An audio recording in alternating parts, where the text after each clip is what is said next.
So are you allowed to tell us what you're working on now? Because I felt like in the past you were kind of a little bit enigmatic. Yeah. Was I KG? I don't know. Yeah, maybe I had like just gotten hired, so I didn't want to say too much yet, or maybe I like hadn't started officially. I don't remember the timing, but yes, I can give details on what I'm working on. It is public. Do it. Cool. Yeah. Do it. Let's start. We're recording. Let's Yeah, go. we already went. Oh, okay. Yeah. We'll introduce you afterwards. Go Yeah. ahead and tell us what you're working on. Maybe if you're Cool. lucky. Okay. Yes. Well, in that case, yeah. What I'm with Off Chain Labs, and I'm sort of primarily software engineer, also like tech research, writing, things like that. And we're building Arbitrum Rollup, which is layer 2 scaling technology for Ethereum, which probably won't surprise you too much. But yeah. Yeah, it's pretty exciting. It's coming along. We're on testnet. We've got a test chain running on top of the Kovan testnet. We've been releasing various applications and widgets, and yeah, it's coming along. We'll be on mainnet before you know it. Nice. And so Awesome. how does it matter? So is that something that there can be like more than one of? Can like, because we interviewed God, I'm blanking on her name. Jing from Optimism. Yes. So does it matter?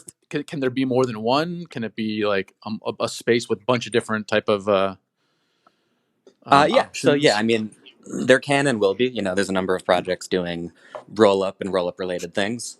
And it's sort of complicated in a sense that, I mean, the answer is yes. There can be many, and we hope that there'll be multiple chains even running Arbitrum.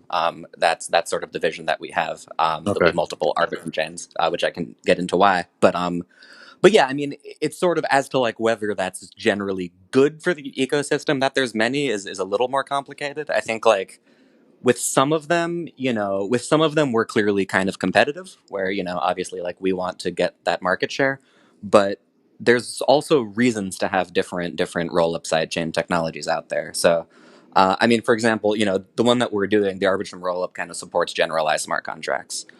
So, sort of similar to Ethereum, it's kind of to recreate the Ethereum functionality on this sidechain is the idea. So you can, you can write code in Solidity, you can deploy it like you would Ethereum. And what's pretty exciting is you can even use a lot of the same Ethereum tools, wallets, and developer tools and things like that. So other projects like frankly like Optimism, they're sort of doing a similar thing. So there is some we're definitely competing there in a friendly way, of course. There's others that are more like the team. I don't know if like the team has a good name. I wish I knew it offhand. But Barry Whitehat, who's an Ethereum developer and researcher, and some of his people working with him, they're doing one that's like more payments focused but privacy oriented, right? Did you say his last name's Whitehat? Yeah, it's a moniker he created. Okay. I assume. Yes. I was like, his parents are president. Yeah, exactly. Yeah, well, I mean, if you're named Whitehat, you have to become an Ethereum developer. Exactly. Yeah. Yeah, he's a bit enigmatic, but very very nice guy. But yeah, so like they're doing one that's more privacy focused. So it's like a same roll-up technology, uses fraud proofs and all that, but has like native privacy built in. Another one is Fuel, which is like essentially wait, hold on, I'm getting echo on my computer. There we go. Fuel is another roll-up project where the idea is it doesn't support full smart contract functionality, but because of that trade-off, it's more performant, things like that. So it's the sort of thing where you can use the one that you need for your particular use case. And general like having different options, client diversity is generally considered a good thing. So yes, there will be multiple rollups. There'll be other layer 2s. There's already a few kind of plasma type of constructions. There's channels out there. It's gonna be wild. Nice. Man, juicy already. Hey, it's happening. Let's introduce this guy. Let's begin the show.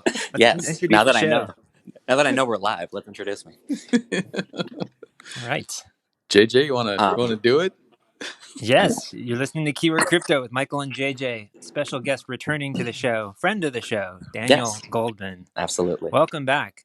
Thank you. A wizard of Ethereum and layer 2 solutions. I'll take it. So last time you joined us, you kind of blew our minds with lots of technical information. I apologize. I honestly don't really know what we're going to talk about today. day, but there's been so much craziness happening with Ethereum and just crypto in general. So, Yeah, man, there hasn't there? It's weird. I was thinking about. I mean, I think we spoke in April. I remember it was like near the start of lockdown and things like that. Yeah. Um, and it's weird because then it really didn't feel like things were about to get crazier. It just feel like things were simmering. And again, I'm working on like layer 2 infrastructure stuff, and it's like, okay, it's going to take some time. And then now, like, first of all, prices boom. have shot up again, which Yeah. who would have thought? And there's just it's like the old insanity from a few years ago is all just resurfacing in new forms. So Well, we yeah. had we had Jing on the show too to tell us about optimism Mhm. and like how optimistic rollups work. Mhm. And then like a few months later, everyone knows her name as the CEO of Optimism. Yeah. And like there's even some controversy over like some debugging that they did that caused some other drama, and we can talk about that a little bit too because I didn't really understand it. All I know is that yep, debugging in production is usually not a good idea, but Yeah, it's a pretty wild story. Yeah, I'm happy to explain what happened there. But yeah, Jing is awesome, and I'm yeah, it wondering. seems like she's like really becoming a public figure, which is cool. Yeah, totally. I mean, she's really fun to talk to. Mhm. She's what is it? She's really into what is it? Her sick TPS. That was it. That was her line. Sick fucking TPS. Sick fucking TPS. Yeah. So you're gonna have to She's top got it that, all. Daniel. No pressure. Sick fucking TPS is a pretty good slogan. Yeah, I don't know if I can get better than that, but yeah, no, it was a weird a weird reason they were kind of in the crypto news recently. Just this past week, we can get into that. And yeah, I mean, I should say, like I said, there's some friendly competitiveness between us, but like the Optimism team, like they're, I know most of them. They're good people. I like them, so I'm not here to like totally talk shit. Well, I mean, the business models of your company are all kind of. I mean, I'm sure that you would all love to become the only layer 2 solution for Ethereum, but it is kind of built upon the price of Ethereum, the runway of the company that your runway exists on, I guess, is that. So you Yeah, guys that's do true. have I the mean, same it's goals of yeah, making Ethereum better. for sure. Same goals, yeah, and like I said, there's some reason that you would want different layer 2s out there, but yeah, it's hard to get around the fact that with like generalized smart contract optimistic rollup, obviously we're competing a bit there. But yeah, the reason, I mean, I guess really what happened, there's kind of two pieces to what happened there. There was the fact that the Geth team introduced this bug, and then there was What is that? Optimism's What is role. Geth team? Oh, Geth. So Geth is the sort of most widely used Ethereum Core layer 1 implementation. Sort of like Bitcoin Core. What Bitcoin Core is to Bitcoin, Geth is to Ethereum. It's Okay. just the software itself. And That's the thing that breaks yeah, my computer when I run it, right? Because I have correct. That's a exactly laptop. right. Okay, just want to make It's sure the that's thing what that you. we're. It's the thing Because that you I probably was can't like, run on oh, your I can computer. mine Ethereum on this. I put it on my laptop. This is like 3 years ago. I was like, why is my computer on fire? What's going on? Yeah, it's pretty. If you try to do a full sync, which once in a while people like Eric Wall did it on Twitter, it like takes about a month. So that's a whole thing. With that said, they they've done a pretty good job recently of optimizing it, but it's more of a problem with the protocol itself than with like the Geth implementation. I'm just being diplomatic because I feel like I'm about to shit talk them. So, Let's do it. The more we troubling part got of your this back. is, yeah, the more troubling part of this is what happened with Geth. So, I mean, first of all, there was, I guess the timeline is, they discovered a bug in their implementation in early July. And the details are kind of wonky, and I don't fully grasp it, but it had to do with some fairly wonky computer science thing that has to do with the way they're copying, the way memory is copied. If you, I know you do some programming, JJ, but there's like a distinction between a shallow copy and a deep copy, and if you sort of confuse those, it can be hard to reason about. But anyway, there was a bug there which allowed this transactions could kind of perform this illegal operation where you could access parts of the memory that you shouldn't be able to. And it's enough of a bug that fixing it is, if it were exploited and then fixed, that would cause a break in consensus, right? It causes a hard fork. So the fact that there is a bug is not itself a problem, because all software has bugs and nobody Yeah. can get around that, right? Like NASA can't write software without bugs, so that's that itself isn't newsworthy. What's weird is they discovered this in July. They fixed it kind of quietly and without really making it, without announcing that it was the severe thing. They just kind of snuck it in with another update, and that was it. No one really knew about it. And what they've said recently, we'll get to how it was exploited in a second, but what they've sort of said about it was their thinking was, it's a severe vulnerability. And, with things like this, there's no great solution, obviously. And it's a sort of complex topic of how you disclose these things, and there's a lot of ethical concerns there. But they basically said what they decided is they were just going to say, we don't want to draw attention to it because that way, if you just announce it far and wide, it can be, exploited by bad actors before the good actors can update their software. So they're like, we're just going to release it and just hope enough nodes update in time. Oh God. And that was it. Yeah, that was it. So, and Oh my God. and again, like it's pretty bizarre. There's versions of that make more sense. Like like when Bitcoin had. I don't even think I do Yeah. that with my own app, which all it does is record people.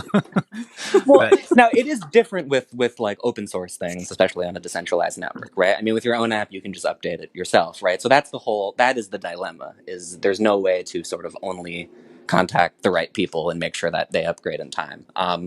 Bitcoin dealt with a similar dilemma when they discovered their serious bug. Didn't Bitcoin say there's a massive fix because there's some kind of hole or whatever? We need everybody to update now.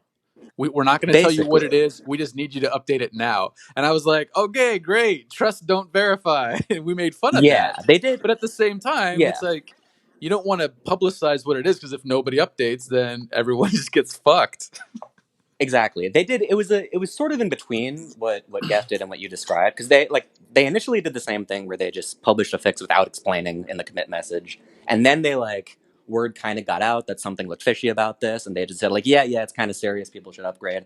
And then a little later they disclosed that actually it was way worse than they had indicated. So they kind of did it slowly, but that whole timeline, if I remember, was like a few weeks, right? And that itself is controversial, because clearly they're making this decision of how much they reveal and when, about who they tell. This is this thorny topic of how you handle this. And but again, also, there's no good way to do it. Yeah. My joke was BTC, an actor Bitcoin Core could have just one day said, we want to be evil. They could have pushed out this thing that could have allowed them to print 100 million more Bitcoin. And they could have said, hey, we found a massive flaw in the code. We need everybody to update right now. We don't want to tell you what it is, because we don't want people to hack it or, to do it. Everybody could update. Then they could print all this more Bitcoin. And then no one would know anything. Right? So, yeah.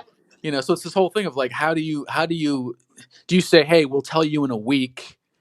But what if they're evil and they're pushing through something that's bad for Bitcoin or bad for Ethereum? There really is no easy way. I think you just have to.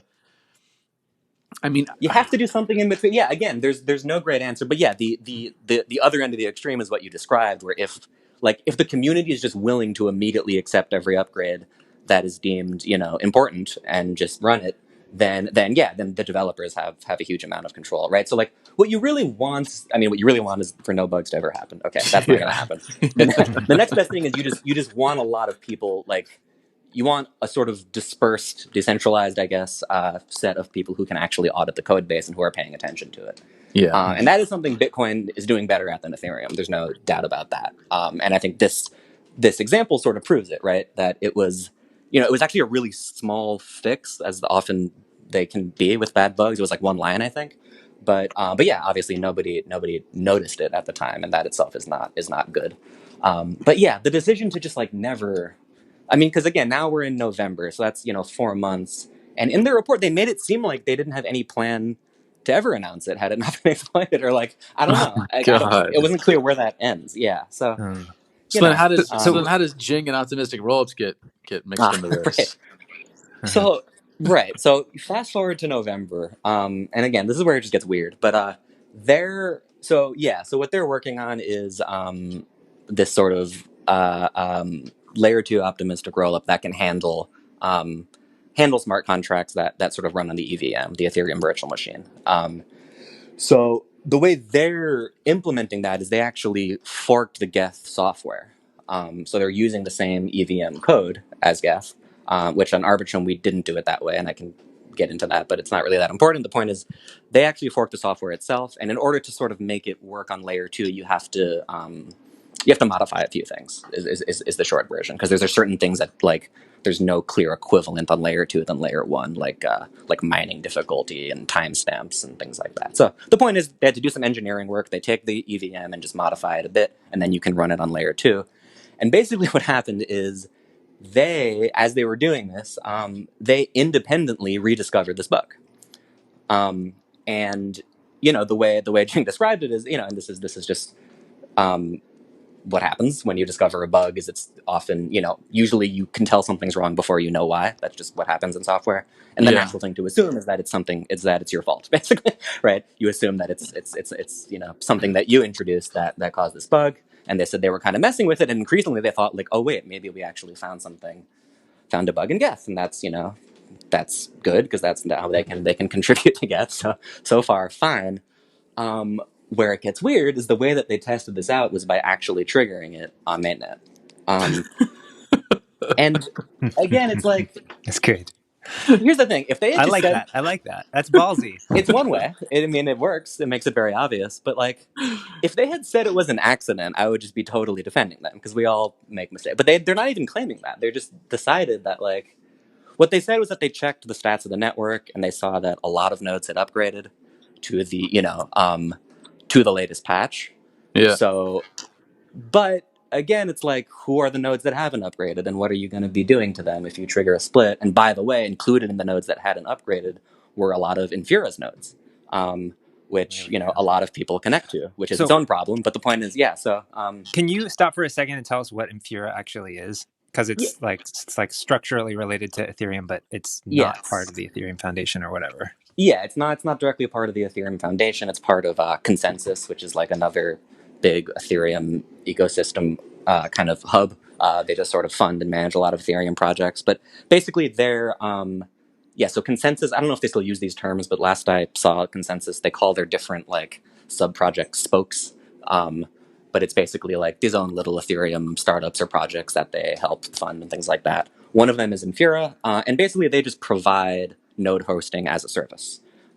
So if you don't want to run your own node, you can connect. Well, I mean, in general, you can connect to someone's remote node, and they just offered nodes that you can do that with, which is convenient and nice. But it's very obviously third party, very third party, very third party, very single point of failure, right? Yes. And it is definitely a problem in Ethereum that too many projects just default to connecting to Infura.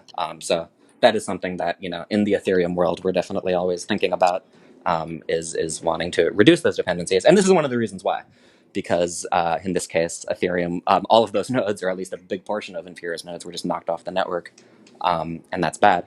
Apparently, and this is according to Matt Luango. Don't know exactly how to say his name, but I don't think he's reviewed the details, but I trust him on this. Apparently, there was at least one project that literally directly lost money because of this split.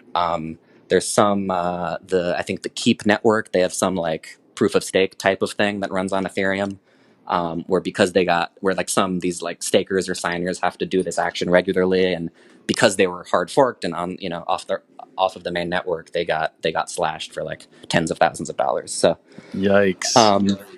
Yeah, so look, again, not here to talk shit, and I'm sure the Optimism team is embarrassed about this and regrets it, but it is just kind of bizarre that testing on mainnet. I don't know. Don't do it. Don't do it, So kids. what exactly was the result? Like, how long did people lose service? It seems like from what I saw, it wasn't all that bad. Well, I mean, didn't part of Binance lose connection to their ERC20s or something? That seems pretty bad. Yeah, I think Binance was running in some old nodes, and again, the Infura ones were too. So what that means is if you have like a web application, a web dApp that uses Infura, it would just be down for a bit. Which, like, usually being down isn't necessarily, I mean, it's bad, it's not ideal, but it's not, people aren't gonna, like, get hurt financially. But again, in certain cases, you do need to maintain liveness, otherwise you get slashed or something. So I know that's the worst thing I heard was the one I mentioned with Keep. I mean, from what I heard, yeah. Should we discuss the fact that the biggest exchange in the world is using ETH nodes that haven't been updated for 7 months. Well, it's Yeesh. Holy it's shit, Welcome to dude! Keyword Crypto. Are you fucking kidding me? Like, that's fucking it, crazy. it is. It's also crazy that Infura didn't update, right? I mean, Yeah, but I that's don't know also Infura, so surprising. I mean that could be more. But Yeah. like to me, like I know who Binance is, so. Yeah. But like What that's Infura? Yeah, I nuts. mean, it is kind of Oh, nuts. I can tell you what Infura said about that, which kind of makes some sense. Is that they generally like don't want to take upgrades until they're totally secure and stable. It's actually risky to take new upgrades, like you were saying earlier, Yeah. which makes sense. But again, it's like, why on earth did the Geth team not open up a line of communication, or even like maybe after like 2 months, just Yeah. send them an email like, "Hey guys, maybe you should upgrade." Wink, wink. I mean, who knows? Maybe stuff like that happened. Maybe there's more to the story. But yeah, no. Listen, it's all kind of troubling. I mean, okay, Um, so that's a perfect one. You could put out the update, and after 2 weeks, say, "Hey, we pushed out this update. A bunch of people have updated. yeah, No one's noticed anything major. We'd like everybody to do it within a week, and then within a week, we'll tell everybody why. But you can yeah, check so and so and exactly. so and so. They've all done it. They've had no issues so far. But it is a pretty major bug. We'd really appreciate it if you could update ASAP. I mean, that's crazy. A bug Yeah, that well, I mean, big well, yeah. and not updating for 8 months. I mean, wow. To I think play, you get problems like this where like, okay, users of Ethereum shouldn't have to know what Geth is or what Infura is or any of these mm, things. Not really. Not unless they're not unless they're providing a service or whatever. And you have these things that happen and they draw a lot of attention to this. And they draw attention to things like what Michael's talking about, how, nodes that haven't been updated or whatever. mhm. And that is kind of it's not really good when you're trying to, increase adoption and you've got a Bitcoin bull market and stuff like that.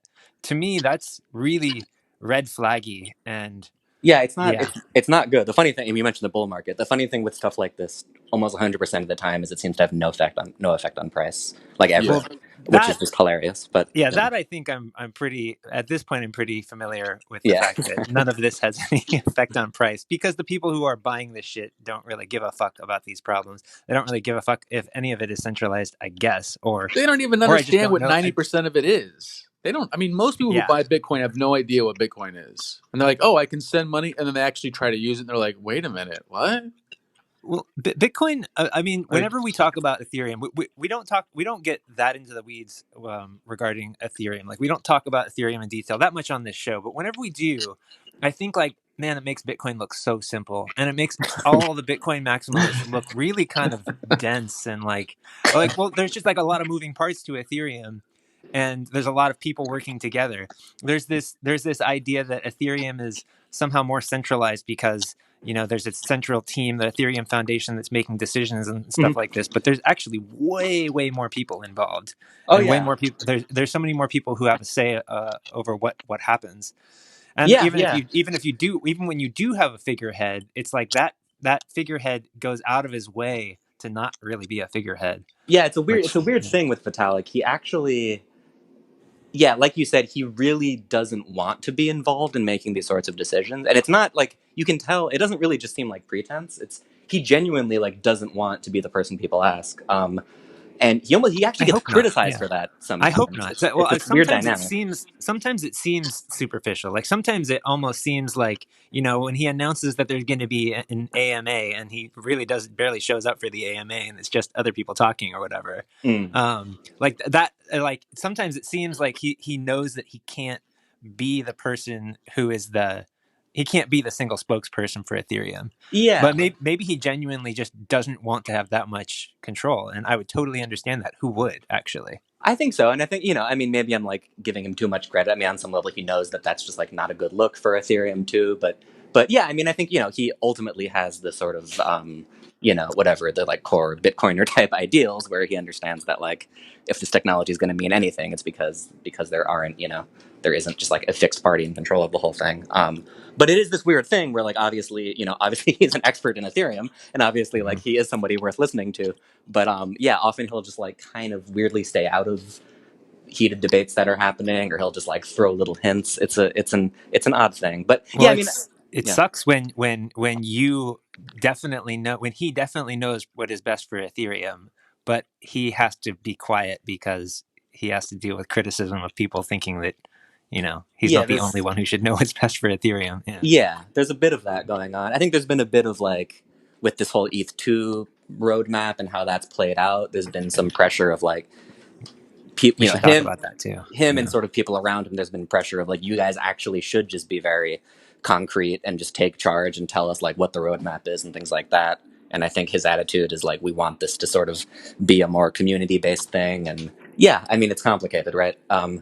But in terms of to what you were saying before, like, you know, there's a lot of different ways to measure, decentralization in terms of like implementing and protocol governance and things like that. It is different on Bitcoin and Ethereum, but in some ways, as you said, like there are a lot of people in the Ethereum ecosystem, and there's a lot of different parties that have sway in various ways, beyond just Vitalik and the Ethereum Foundation, and that's like becoming more and more true. Where yeah, it's a hard thing to pin down, right? But the ecosystem is certainly diverse and becoming more diverse over time, or more distributed, and that itself is good. But we like Ethereum on this show. I mean, we're really hard on Bitcoin, but you guys are, yeah. From what I've heard, you guys are tough on Bitcoin. I would say I increasingly am too, for various reasons. It's more I think I'm tough on Bitcoiners more than I'm tough on Bitcoin. I still kind of like Bitcoin, but I am too, because I think I don't have a fundamental issue with Bitcoin itself. I have a fundamental issue with people trying to make it out to be more than it really is. That's what I have an issue with. Yeah. It's like I don't make fun of somebody because they have a Ford Fiesta. I make fun of people who have a Ford Fiesta who claim that it's faster than a Ferrari. And I'm like, no, idiot. You have a Ford Fiesta. Just accept that it's a Ford Fiesta. Bitcoin's a Ford Fiesta. Yeah. No, there's nothing wrong with Ford Fiestas. In that same vein, there's nothing wrong. I don't want to like derail this and take us to a whole different place, but I just want to say, that's what our podcast is about. Derail all you want. All right. Yeah. I'm just gonna say, just given in light of like recent happenings, there's nothing wrong with being like unintelligent, and I really mean that. Like being, I'm so glad to hear you say that. Yeah, I'm saying that to you directly. No. I feel like you needed to hear that. No, like call it like being stupid is fine. I'm stupid about all sorts of things. In fact, I think there's a book out that just came out called The Cult of Smart, which is arguing that like we value intelligence in this wrong way, and I tend to agree. But there is something so infuriating about people who are dumb and have this like arrogance about being able to see through bullshit and being like red pilled and and it's just like I'm seeing so much of that from Bitcoiners, especially. You mean the GOP in America right now?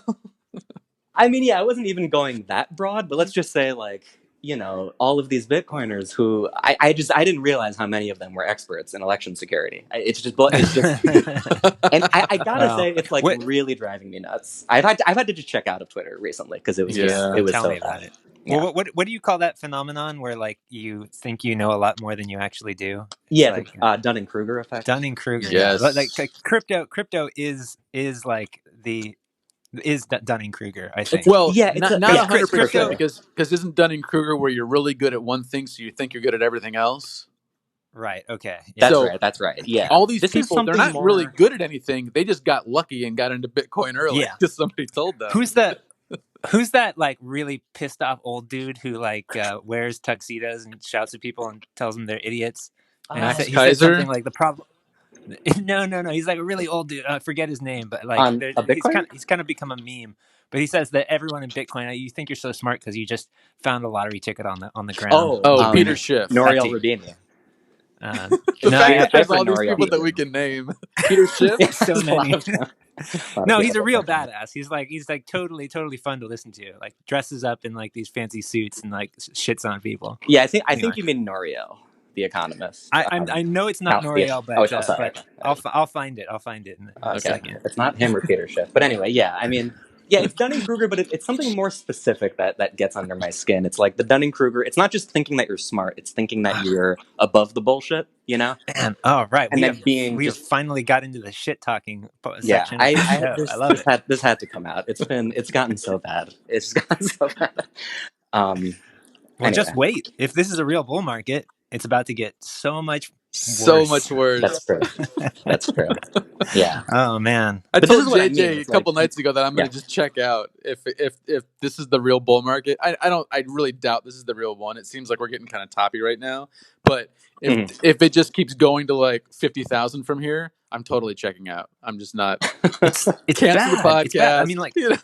so, like Yeah. I have. I mean, I'm slightly addicted to Twitter. Like, I check it every day. I don't always post, but it's something that I kind of have. And I like. I really. I mean, I hate it. I mean, it's crypto is full of morons, basically. Like, And half of them it was have like been on that. our It was like that. show. And I'm one of them. And it's Yeah, like, I'm one of them too. Don't get me wrong. yeah. Um, No, it's pretty bad. I mean, it's also the worship of money and not technology necessarily. And Yeah. I mean, of course, I know there's a whole meme of like being in it for the money versus in it for the tech or whatever. But like, I don't know, like yeah, to but spend all your time, spend all day on Twitter because you love the fact that your money is worth more than it was yesterday is kind of like it's kind of depressing. that's sick dopamine, man. It's depressing to see, but I gotta say, if if prices shoot up to 50K or whatever, and if my whole Twitter feed just turns into people just shilling their bags, and if I would much prefer that to what I'm You mean seeing now. talking their book? Talking their book is what Talking their we book call is it. a better way. Yeah, yeah. If God. that just clears out some of the other nonsense, then yeah, that'll be an improvement. But anyway, Because all altcoin all altcoiners are investors now. They're all VCs basically. that's right. Yeah, Angel investors. They're all angel investors. angel investors. Talking Yeah, their book. Yeah. talking their book. Is that Anyway, what they yeah, say that's now? Is that what the kids say now? I don't know. I mean, it's like, yeah, I don't know. I kind of want to talk about ETH 2.0 because Mhm. it's something that like I don't know. People have been talking about for a while. I don't really know that much about it, and I'm curious how it's going to work. I know that there's a lot of criticism. Ethereum gets a lot of criticism for not having it done in time. But when you think of how many billions of dollars are wrapped up into this, and how much infrastructure and architecture is like, relies on a smooth upgrade, Mhm. it seems to make sense that this would take a long time. I mean, Yeah, the not getting done in time part. I mean, to me, like all software takes longer than people tell me expect. about Is it. really Yeah. what it comes. Yeah, yeah, as you know. So that I mean, yeah, certainly, like they probably shouldn't have. You can definitely find quotes of the researchers and developers involved, including Vitalik, being a little too concrete about like we'll definitely have X by some deadline. But like that to me, whatever. Um, as far as like in general, it's there's definitely I sort of go back and forth on what I think about how it's going and what it's going to look like. There's definitely a lot to be critical of and concerned about. But as far as what it is, I mean, essentially, this is going to be a network upgrade, is one way to put it. That's been talked about for a while. I guess what the main things it encompasses are introducing proof of stake. And the idea is eventually Ethereum will be fully proof of stake, although at first it'll kind of have both. So Why 32? Why not 29? Is there a special number there? well, it's a power of 2, 32. I assume that's the whole reason. It's 2 to the 5th. Yeah, I think it's fairly arbitrary. There is a reason that like you want it to be you don't want it to be like too small or too big. Like you want each node that stakes to have a certain It's amount okay. of It was a economic dumb weight. question. It really was a dumb question. Yeah, no, as far as 32 or 29, there's no actual reason. But yeah, so it's essentially introducing proof of stake and also introducing sharding. There's other things that kind of come along with it, but those are the two The one thing I'll main say, and things. so sorry to interrupt. The one thing I'll No, say about 32 ETH is that it's just outside of like the possibility for somebody who is. I mean, you got to have quite a bit of money to invest that into Ethereum for as proof sure. of stake. Yeah, it's an And that's intimidating like, amount, that for sure. must have been part of the decision there, right? I mean, it has to have been. Yeah, Like, well, I I Well, don't mean, want just initially, back in anybody. March it was initially only they were thirty two talking hundred about more. dollars. Like that's not That's that also much. true. Yeah. I guess you're right. Yeah. Yeah, it's a bit of an intimidating amount now. They initially talked about it being a lot more. They actually lowered it, but yeah, I mean, it's definitely like not something like it's a commitment. But as is investing in mining hardware, that's the argument, right? It's not like Right. this is all an expensive endeavor, and it sort of should be, right? Because part of the part of the model economically is that you need this like sunk cost. Well, not a sunk cost, you'll get it back eventually, hopefully, but this upfront cost, I should say. But yeah, I mean, it's, broadly speaking, it's an effort. Like, there's proof of stake where there's the arguments for that in and of itself. The arguments being that, first of all, proof of work has this external cost of burning a lot of fossil fuel, and that's very wasteful. And also, argument goes that proof of stake can be more secure and perhaps more decentralized. Let's just maybe not get into that because that's a whole thing. And every single Bitcoiner is going to at you on Twitter. Bitcoiners are going to hammer. I don't really have. I'm unsure. I don't know what it's going to look like exactly. Should we talk about what? Should we talk about the Byzantine generals problem? Yes, let's go from the start. Leslie Lamport wrote a paper in 1970. Everyone sit down. So that part, my general feeling's always been like a good proof of stake system is at the very least worth trying. But I don't know. There's all sorts of ways that could play out that are hard to predict. But the sharding part is a way of scaling, where you essentially layer one now becomes many chains running in parallel instead of just one chain. It's probably the easiest way to summarize it. And essentially you use these various tricks where you have, you can sort of sample, you have like this beacon chain in the center, you sort of sample the various chains for data availability. And the idea is with that, you can sort of get close enough to equivalent security of validating everything. So, the fundamental scaling bottleneck is this idea that a full node has to validate everything that happens on the network. Layer 2 is a way of mitigating that on layer 2 in this sort of opt-in second layer. Sharding is a way of mitigating that on layer 1 directly. I mean, that's probably the quickest summary I can give. And it's, again, it's this thing where it's like worth exploring, but also pretty complicated and different.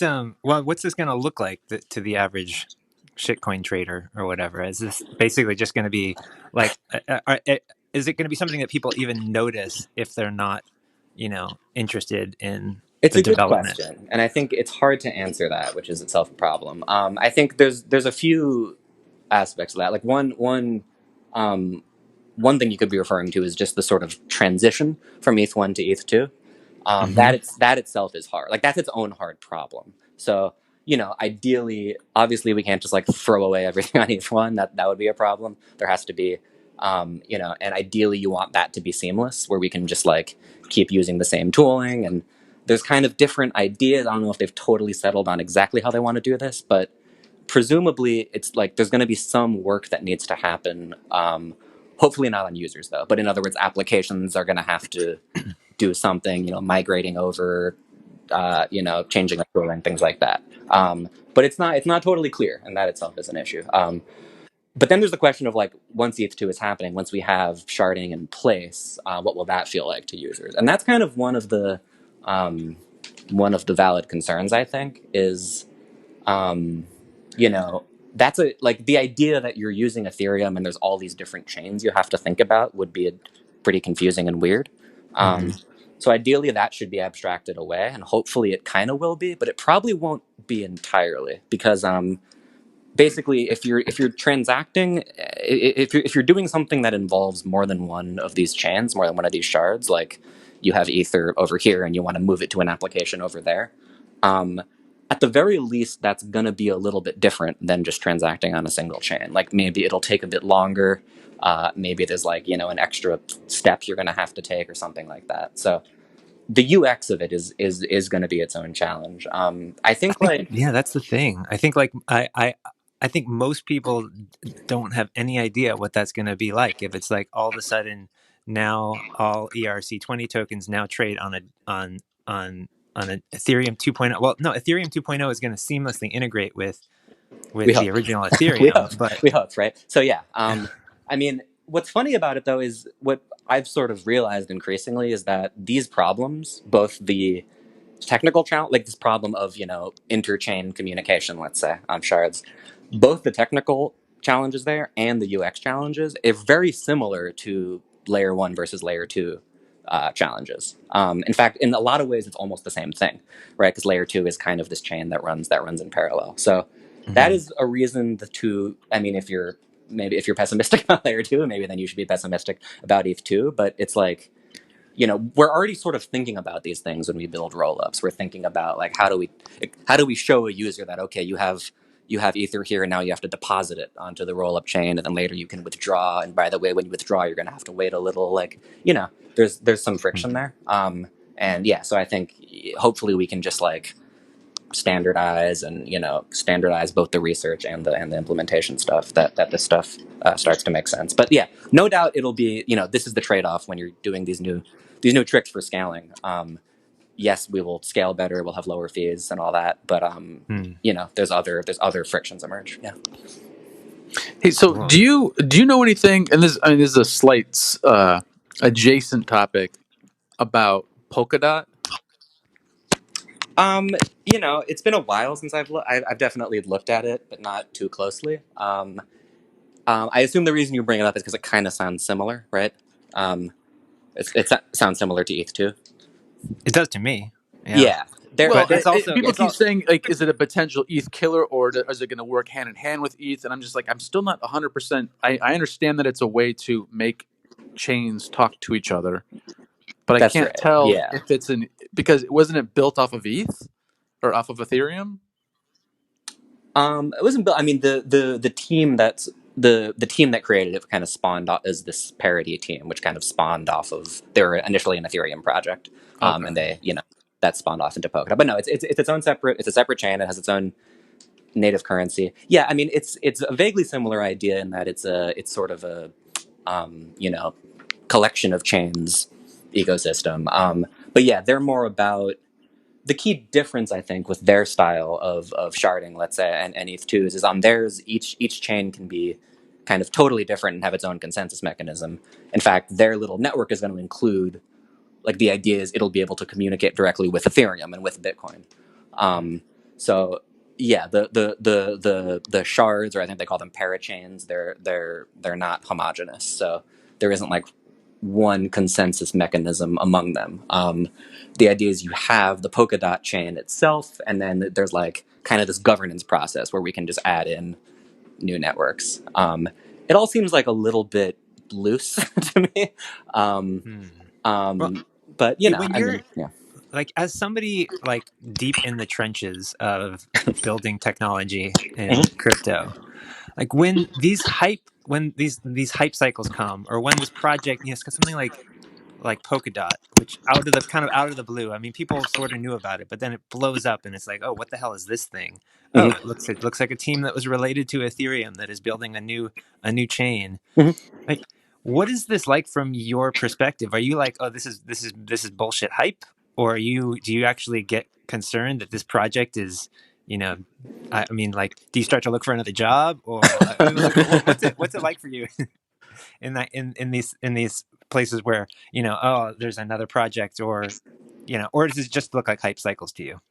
I mean, I don't get concerned in the sense that, like, I'm worried that one of these is gonna, become the one chain that rules them all, and like Ethereum and Bitcoin will be in the dirt. I don't know. I think the, like, talk of, like, it doesn't really, it just doesn't concern me in that way. Like, I don't have that Or maybe it's kind of thrilling. It's like, oh man, people are paying attention to this technology, and now Polkadot is in the top 10 somehow, even though there's no projects that run on it or whatever. It's I mean, maybe yeah. I that's a mean, good thing. Maybe it's the fact that there's money coming into the space that is speculative, and it's just a good thing all around.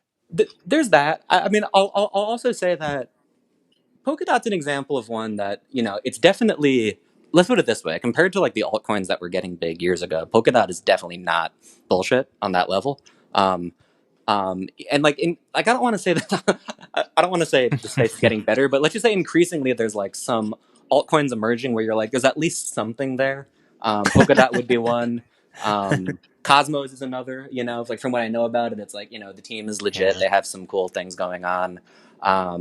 I don't know. Yeah, whatever. I don't want to mention It's too just many so because I feel weird like that, I'll like, regret it. But in 2017, like, we were kind of led to believe that if, like, it's a coin or token got listed on an exchange, that there was something legitimate about it, and we learn oh very yeah, quickly that that's not that means nothing at all. definitely means nothing. Definitely still means nothing. At the time, though, it was like basically 100% of the things that were hyped were just total Right. vaporware. That is no longer true.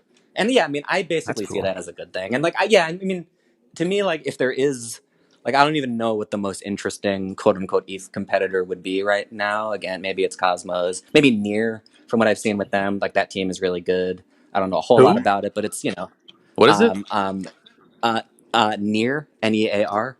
Okay. They seem like they're like pretty directly competing with Ethereum. It's like also uses a sharding thing, and but again, yeah, I can see that they're like doing real research and engaging, and it's like, yeah, these are not people, these are not scammers. Hold the phone. You mean So Charles Hoskinson isn't the top of your list? I did not mention Cardano, and I will continue to not mention Cardano. Maybe in 10 years you can mention it. Yeah, exactly. We can talk about. I don't know if you guys read. I was reading one of the Ethereum books that came out recently. Camille Rousseau's book. I can't remember the name now. The Infinite Machine. But the stuff on him, it's like worse than I even thought. To be frank. Really? Oh, Well, can we Really? talk more trash? Well, Let's do it. one funny detail was, you know, so he was sort of he was kind of one of the he was like involved in the group that created Ethereum. Like, he was there for all Yeah. that. He was like a guy in the corner. Seems like he was kind of the guy in the corner. He insists that he deserves full credit, obviously. But one of the really funny details is apparently, like, so there was a period when the team was like, you know, kind of figuring everything out and doing this like development sprint, kind of living in a house together. And everyone just got so annoyed with him because he kept like doing this thing where he would hint that he's Satoshi. Like, anytime Satoshi, like that, every time Satoshi would come up, he would like kind of like smile, and he clearly wanted them to think that he himself was Satoshi, and they would just call him on it, and he would just keep doing it. Oh man, that's Yeah. really bad. That's Oh. really Yeah, bad. great guy. Yeah, there's just a lot of like personality quirks. Well, I mean, that's like behavior of somebody who is trying to scam people. Really, like it's a yeah.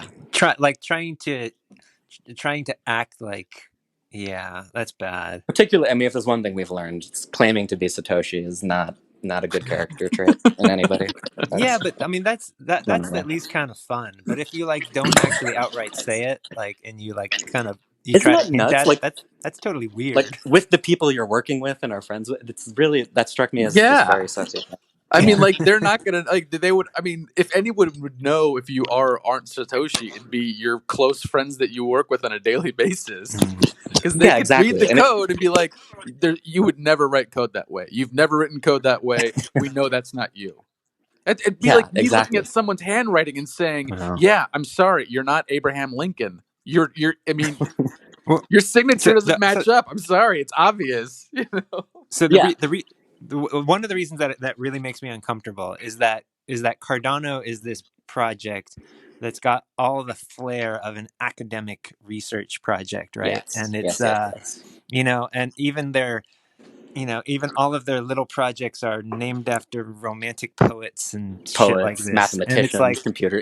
It's a so bit pretentious, and for somebody who possibly tried to pretend he was Satoshi, that's really bad. That's like, he might as well have like 19 PhDs or whatever the fuck. Yeah. No, that is, Cardano's like most of the sort of 2017 style bad altcoins that we were referring to, it's just like straight up stupid. Let's just trick people who don't know better, exit scam. Cardano's like, it's almost worse because it's like, let's try to appeal to, again, the Dunning-Kruger thing. People who like, we're going to seem very sophisticated. Yeah, we're going to name the coin ADA and Cardano and all these things. And like, we have academic backgrounds. We're going to publish these abstruse papers. But it's still total bullshit. So that's a bad combination. So yeah, I forgot about them. I'm glad you brought that up. I just don't even forgot they still exist. Wonder what they're up to. Yeah. He's got like a ranch wallet out in Wyoming or something. He wears cowboy hats. Yeah, he's a he goes cowboy falconing with or something. Crypto I don't know. wallet. Cowboy hat. Interesting. I don't know if I've even seen that. All right, good for him. Him and Pierre Rochard, they're growing their beards out together and wearing cowboy hats together and having their own Brokeback Mountain together. Yeah, Jimmy Song too has a cowboy. Jimmy Song. Yeah, what is it? He doesn't have a beard though. Geeks with cowboy hats. Got the hat though.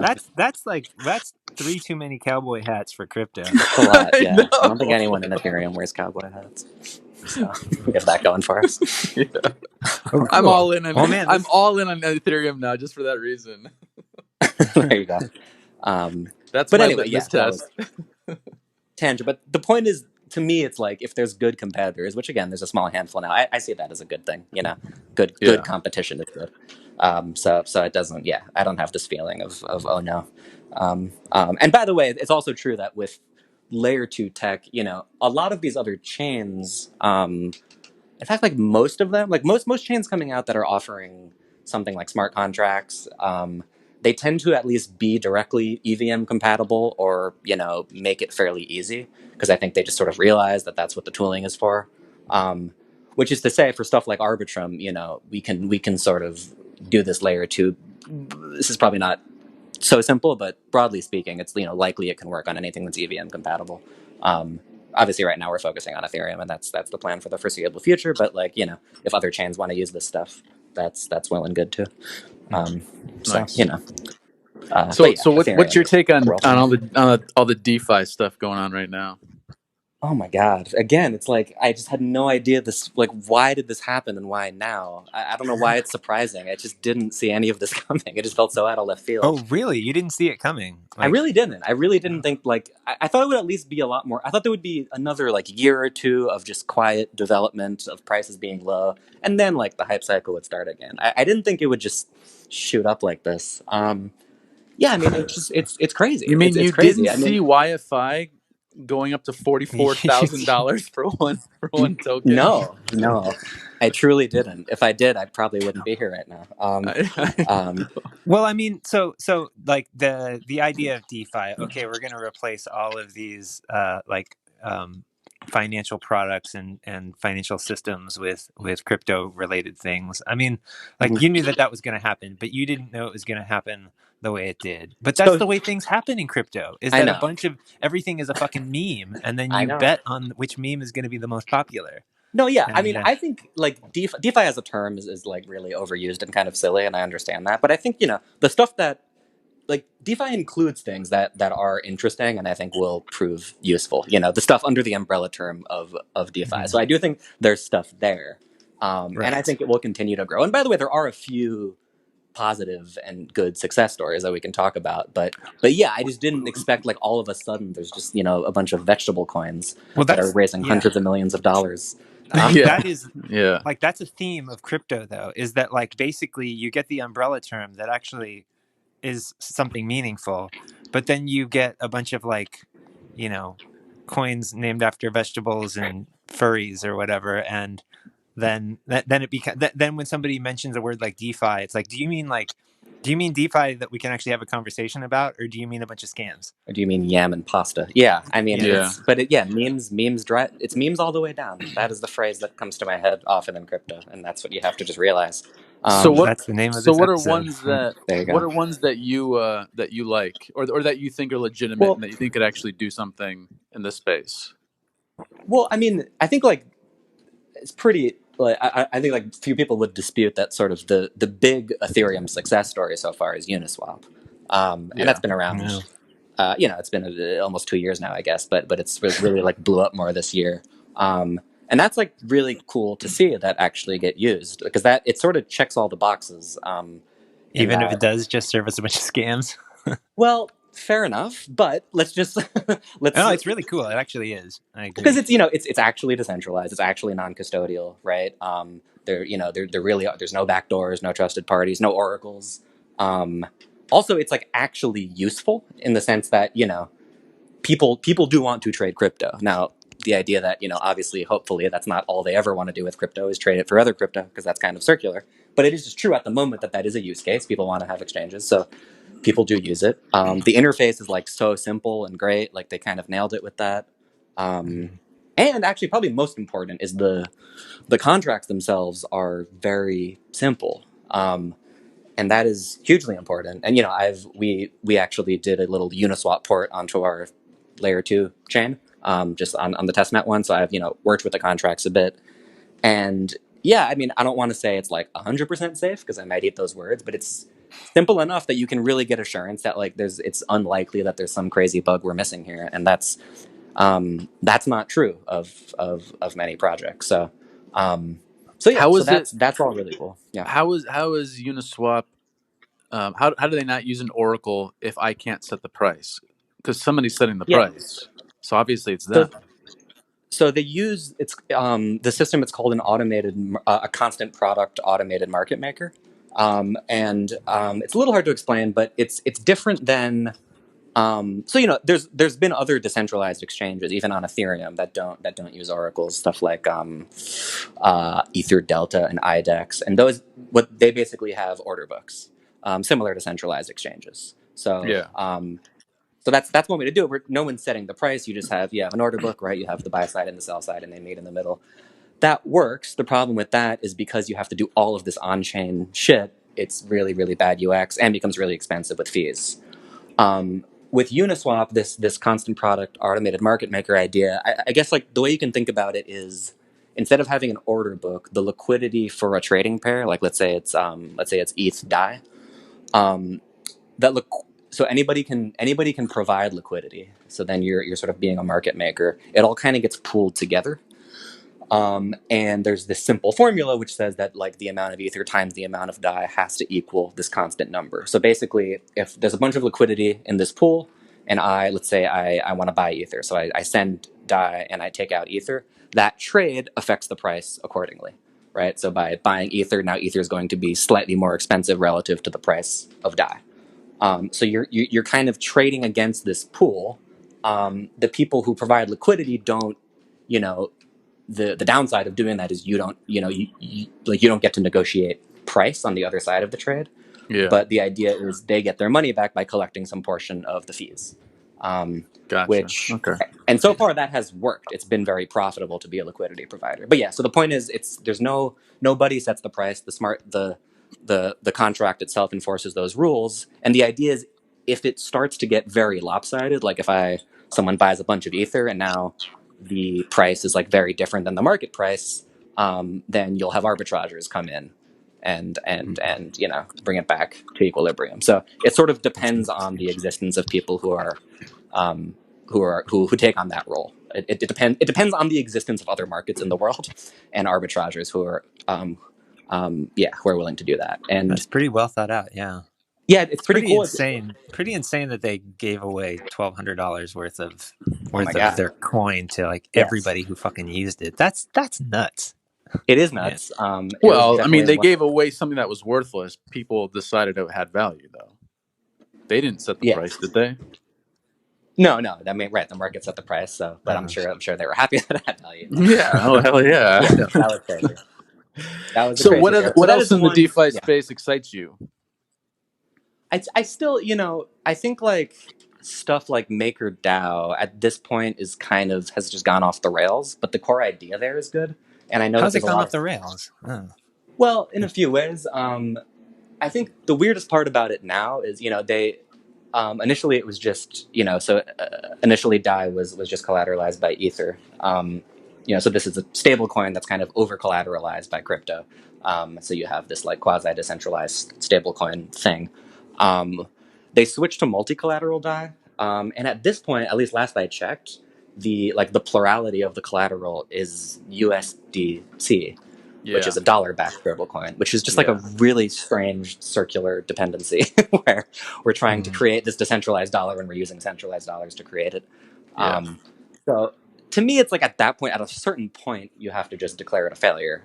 When and Yeah. that would be yeah. So that I think the reason they did it, they just like wanted more collateral there, and they were willing to take whoever was coming. It's also weird because they always said they were going to do multi-collateral eventually, but I think a lot of people were disappointed to see that. But so yeah, so that's it's maybe like a good proof of concept, and I know that there's other projects that are planning on doing similar things, or related things, stablecoins over collateralized with Ether. So that's something I definitely have my eye on.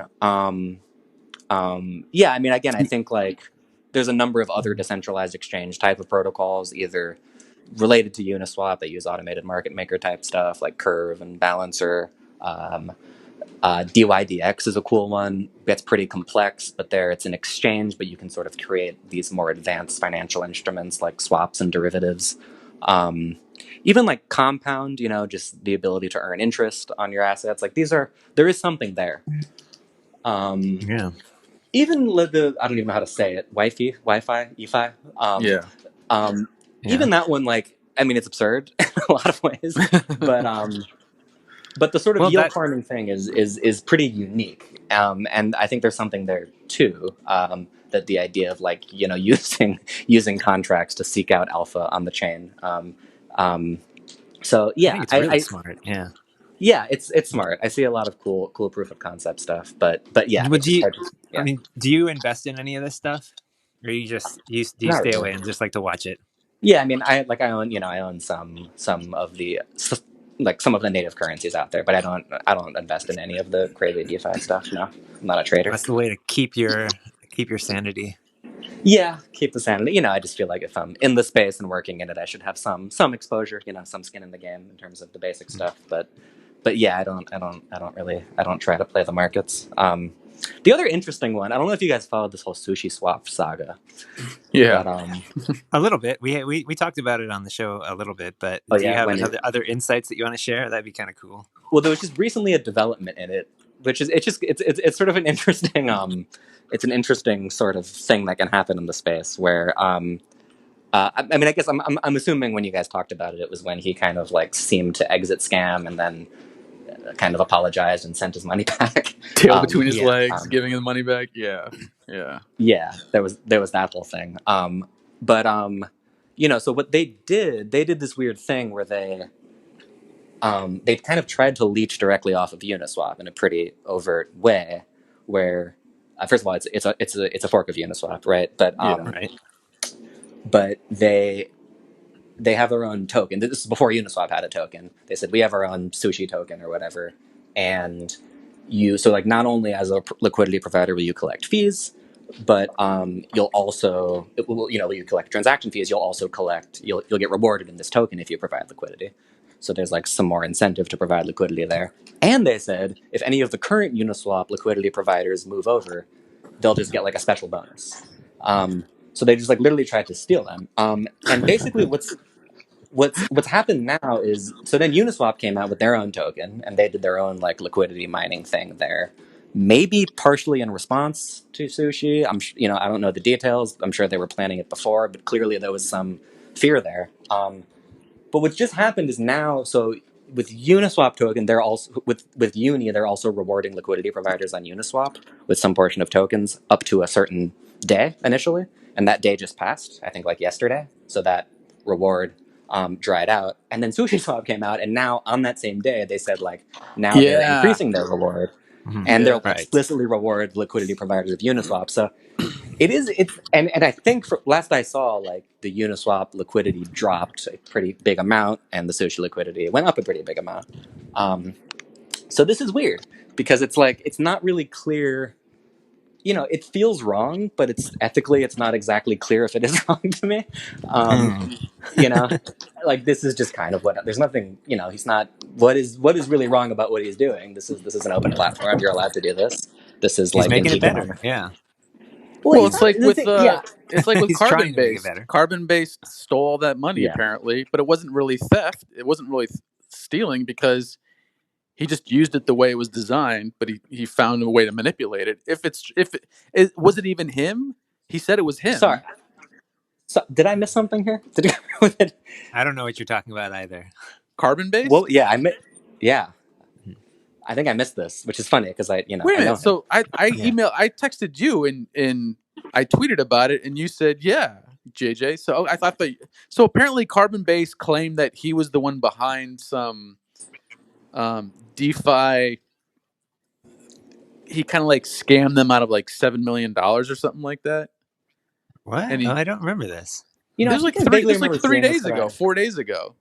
yeah. So again, I've been checked out of Okay. Twitter for my own mental So health, but I will I definitely forget look what it into it. was, but apparently, so some guy goes, "Yeah, it was Carbon Based," and I know it was Carbon Based because I literally wrote down how to do it for him, and he did it while he was on vacation in New Orleans. Oh. All right, I'm And gonna have to so, DM and that was just like, the bot. it was just like arbitrage type thing of like, you take the loan out for USDC and then convert it to Tether and do that. It's like that, that 12-step process. And he Like a walked flash away with loan like kind of $7 thing. million or something like that, something ridiculous, and just drain their Huh. liquidity that way. Yeah. Yeah, interesting. Have to look into that. Yeah, I mean, those sorts of things, especially with flash loans, it gets a little tricky of like the line between a hack versus just a fair game flash loan trade Yeah, is you. often murky. I mean, is it Well, it's still the unethical? Wild West. I guess, but it's the Wild West. Yeah, it's just like if if it's not carbon based, it's going to be somebody else. So it doesn't matter who it is. The matter is the reality is you allowed yourself and your investors, the people supporting your project, to be pretty much taken, and Yeah, not in an yeah, illegal way. They didn't What a right. actually wild, like what a put a gun wild, to your wild head. place. Yeah, with the sushi swap thing though, it's even more.